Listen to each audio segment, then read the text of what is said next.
Saan pwedeng mag-inquire para sa stock market investing ng Jollibee? Concern po yan ng ating mga followers. Medyo madaming nagtatanong tungkol dito eh. Ang gagawin mo po ay hindi ka pupunta sa fast food chain ng Jollibee. Instead, aaralin mo yung Philippine stock market investing.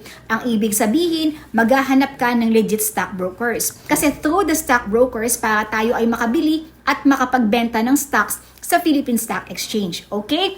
So, hanapin mo muna yung mga legit stockbrokers. Kung gusto mo talagang matutunan ng Philippine stock market, ibigay ko na lang yung link ng aking free ebook.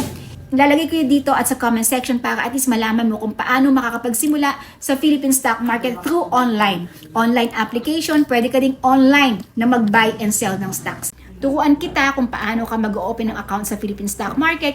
At the same time, malalaman mo kung how the stock market works. Kasi bago ka mag-invest, aralin mo muna para at least malaman mo yung mga do's and don'ts, pros and cons sa Philippine stock market. Okay? Salamat, this is Cynthia Fuller.